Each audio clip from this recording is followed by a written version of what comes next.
Halo anak-anak kelas 8, salam sehat, Om Swastiastu. Pada bab yang pertama, kita akan belajar mengenai gerak benda dan makhluk hidup di lingkungan sekitar. Nah, mungkin pada keseharian kalian, secara sadar maupun tidak sadar, kalian memperhatikan benda dan makhluk hidup di lingkungan kalian itu mengalami pergerakan ya atau bergerak. Namun kalian belum bisa memahami bagaimana konsep bergerak menurut eh, fisika atau ilmu pengetahuan. Materi di bab ini mengenai gerak itu akan dibagi menjadi dua pembahasan, yaitu mengenai gerak benda dan gerak makhluk hidup. Gerak benda itu akan dibagi menjadi tiga. Yang pertama, kita akan pelajari mengenai gerak lurus, yang terdiri dari gerak lurus beraturan atau GLB, kemudian gerak lurus berubah beraturan GLBB, dan yang kedua kita akan belajar mengenai gaya ya, dan yang ketiga itu mengenai hukum Newton. Gerak makhluk hidup dibagi menjadi tiga. Yang pertama gerak manusia, yang kedua gerak hewan, dan gerak pada tumbuhan. Gerak pada manusia kita akan belajar mengenai rangka, sendi, otot, dan gangguan atau kelainan pada sistem gerak. Gerak pada hewan yang kita akan pelajari mengenai gerak pada hewan di darat, di air, dan di udara.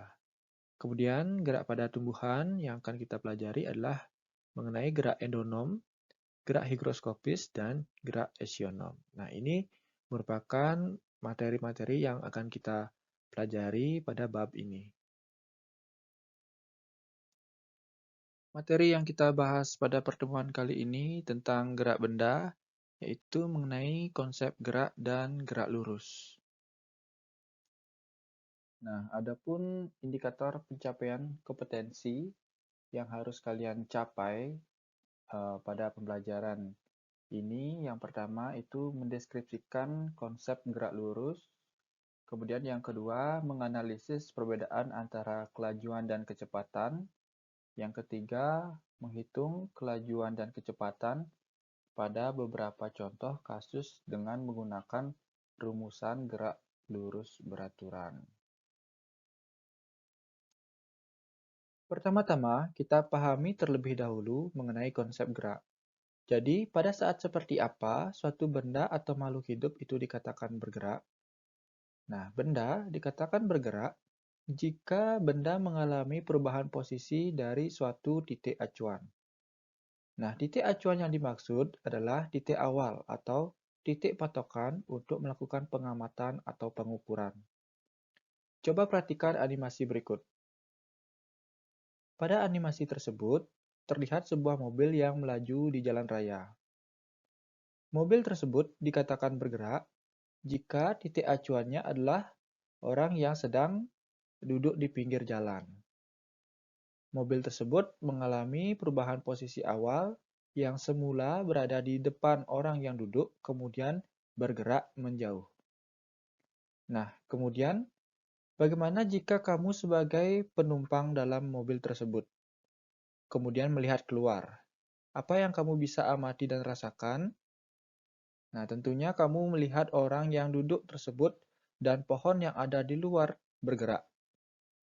Kenapa seperti itu?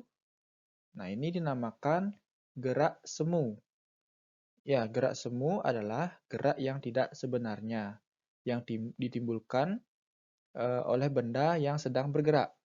Jadi, seolah-olah lingkungan objek yang ada di luar mobil yang bergerak, padahal yang bergerak itu adalah mobilnya. Jadi jangan sampai salah persepsi ya. Jadi benda yang bergerak itu adalah benda yang mengalami perpindahan posisi dari suatu titik acuan. Pada kehidupan kita sehari-hari, gerakan pada benda itu ada berbagai macam. Disesuaikan dengan bentuk lintasannya. Ya, jadi yang pertama ada gerak lurus, di mana bentuk lintasannya berupa garis lurus. Kemudian yang kedua ada gerak melingkar, yang lintasannya berupa lingkaran, ya. Kemudian yang ketiga itu gerak parabola, di mana lintasannya berupa garis lengkung. Nah, pada tingkatan SMP, kita akan mempelajari gerak benda yang lintasannya berupa garis lurus atau gerak lurus. Jadi, tidak ketiga ini yang kita pelajari. Ya, jadi kita hanya mempelajari mengenai gerak lurus. Nah, kita masuk ke pembahasan mengenai gerak lurus. Jadi sebelumnya sudah Bapak jelaskan sedikit, gerak lurus adalah gerak pada benda yang lintasannya berupa garis lurus. Nah, contohnya sebuah mobil yang melaju di jalan raya yang lurus, kemudian ada buah kelapa yang jatuh, atau mungkin seseorang yang menaiki lift ya. Nah, jadi gerak lurus ini dibagi menjadi dua. Yang pertama, gerak lurus beraturan atau GLB ya. Yang kedua, gerak lurus berubah beraturan atau GLBB. Nah, ada beberapa unsur yang terlibat ketika benda bergerak pada lintasan lurus. Nah, jadi unsur-unsurnya yaitu yang pertama melibatkan waktu, kedua jarak, perpindahan, kelajuan, kecepatan, dan percepatan. Nah, nanti sebelum kita belajar mengenai GLB dan GLBB, kita pahami dulu mengenai apa itu jarak, apa itu perpindahan, kemudian kelajuan dan kecepatan. Untuk jarak dan perpindahan, jarak adalah panjang lintasan yang ditempuh. Kemudian perpindahan adalah perubahan posisi benda dari posisi awal sampai ke posisi akhir. Nah, coba kalian perhatikan contoh yang pertama. Contoh yang pertama, terdapat sebuah mobil yang bergerak dari titik A ke titik B sejauh 200 meter. Nah, jarak yang ditempuh oleh mobil tersebut adalah 200 meter. Nah, kemudian perpindahannya juga memiliki nilai yang sama dengan jarak yang ditempuh yaitu 200 meter. Nah, selanjutnya coba kalian perhatikan contoh yang kedua. Seorang pria bergerak dari titik A ke titik B sejauh 20 meter. Kemudian, dari titik B dia berbalik arah ke titik C sejauh 10 meter. Nah, dari sini kita peroleh jarak yang ditempuh oleh pria tersebut adalah panjang lintasan AB ditambah panjang lintasan BC sama dengan 20 meter ditambah 10 meter. Itu sama dengan 30 meter. Kemudian, bagaimana dengan perpindahannya? Nah, jadi untuk perpindahannya, kalian hitung panjang lintasan dari titik A, titik awal A, sampai ke titik akhir di C. Ya, jadi panjang ini yang kalian hitung untuk mengetahui besar perpindahannya. Nah, jadi perpindahan itu sama dengan panjang AC. Itu sama dengan panjang AB dikurangi dengan panjang BC. Itu sama dengan 20 dikurangi 10. Yang hasilnya adalah 10 meter. Jadi perpindahan pria tersebut adalah sejauh 10 meter. Nah, dari sini kalian bisa ketahui perbedaan antara jarak dengan perpindahan.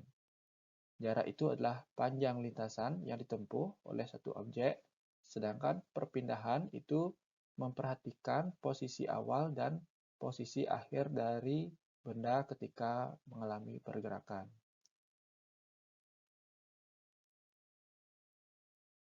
Selanjutnya, Pak contohkan lagi ya untuk kalian bisa memahami dan membedakan antara jarak dan perpindahan. Nah, pada contoh yang ketiga, Pak contohkan seorang pria ya bergerak dari titik A ke B itu ke timur ya. Kemudian dari titik B kemudian dia bergerak ke selatan ke titik C. Ya, jadi seperti ini. Nah, dari titik A ke B itu 8 meter, kemudian B ke C itu 6 meter.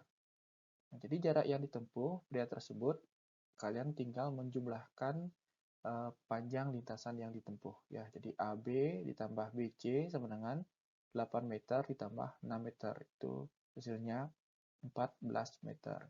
Sedangkan perpindahannya kalian harus memperhatikan di mana posisi awal dan posisi akhir pria tersebut. Jadi posisi awalnya di A dan posisi akhirnya di C. maka kalian hitung jarak antara titik awal A ya ke titik akhir di C. Nah, cara menghitungnya karena lintasan ini berupa garis tegak lurus ya. Jadi kalian menghitung panjang AC itu menggunakan teorema Pythagoras ya. Jadi AC sama dengan akar AB kuadrat ditambah BC kuadrat. Itu sama dengan akar 8 kuadrat ditambah 6 kuadrat. Nah, hasilnya akar 64 ditambah 36. Jadi akar 100. Nah, hasilnya perpindahan pria tersebut sejauh 10 meter.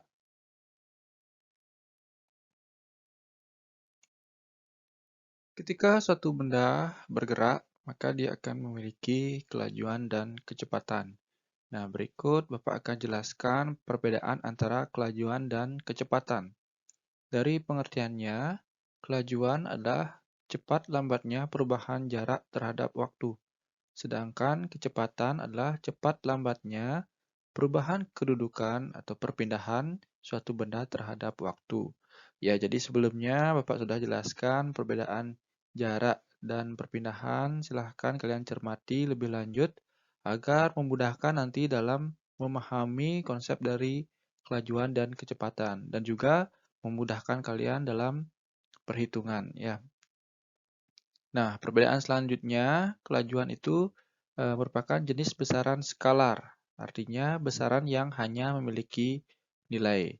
Sedangkan kecepatan itu merupakan jenis besaran vektor, yang merupakan besaran yang tidak hanya memiliki nilai, tapi juga memiliki arah. Nah, Pak contohkan seperti ini. Nah, kelajuan itu contohnya sebuah mobil bergerak dengan kelajuan 50 km per jam. Jadi nilai kelajuannya itu 50 km per jam. Nah, untuk contoh kecepatan, yang pertama sebuah mobil bergerak dengan kecepatan 50 km per jam ke arah timur. Contoh yang kedua, bola dilempar ke atas dengan kecepatan 30 km per jam. Jadi untuk kecepatan, selain dia memiliki nilai, ya juga memiliki arah kemana benda tersebut mengalami pergerakan. Nah, untuk rumusnya, kelajuan itu dirumuskan dengan V sama dengan S per T, di mana V itu kelajuan, satuannya meter per sekon, S itu jarak, satuannya meter, T itu waktu, satuannya second. Nah, untuk kecepatan, rumusnya itu V sama dengan delta S per T. Pada V itu kecepatan, satuannya meter per sekon. Delta S itu merupakan perpindahan atau perubahan posisi, satuannya meter, dan T adalah waktu, satuannya second. Nah, berikut Bapak akan mencontohkan bagaimana menghitung kelajuan dan kecepatan. Nah, di contoh yang pertama, sebuah pesepeda motor bergerak dari titik A ke titik B sejauh 200 meter. Nah, itu waktu yang diperlukan untuk menempuh lintasan sejauh 200 meter itu nilai T-nya adalah 25 second atau 25 detik. Nah, yang pertama kita hitung dulu nilai kelajuannya. Jadi buat dulu diketahui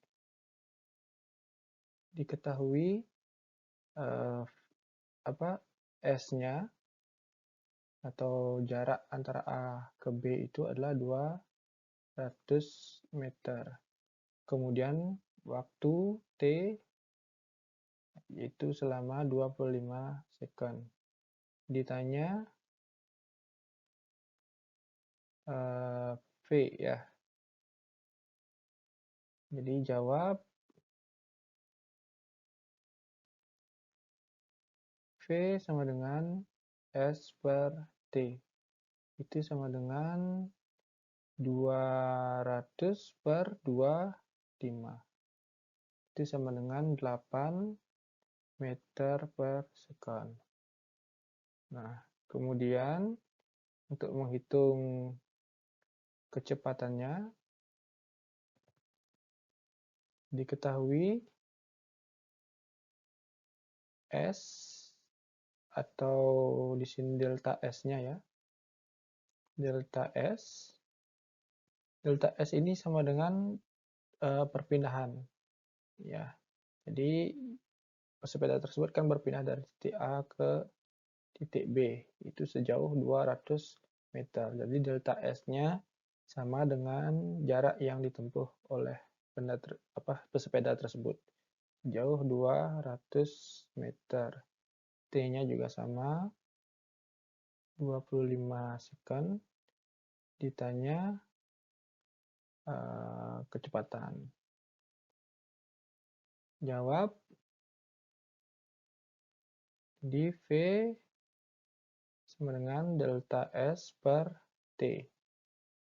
Nah, ini sama dengan delta S-nya 200 per T-nya 25. Itu sama dengan 8 meter per second. Nah, ini besar kelajuan dan kecepatannya sama. Karena jarak yang ditempuh oleh pesepeda tersebut sama dengan perpindahannya.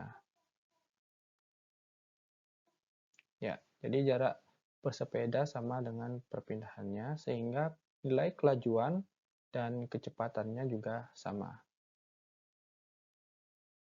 Untuk contoh yang kedua, Bapak contohkan soalnya seperti ini. Ya, jadi Adi mengendarai sepeda dari rumah ke arah timur menuju ke rumah Iwan untuk mengambil buku sejauh 100 meter selama 2 menit. Nah, kemudian dari rumah Iwan, dia bergerak ke barat menuju ke sekolah ya sejauh 50 meter selama 1 menit. Tentukan kelajuan dan kecepatan Adi dari rumah ke sekolah. Nah, jadi kita kerjakan dulu atau kita cari dulu kelajuannya ya.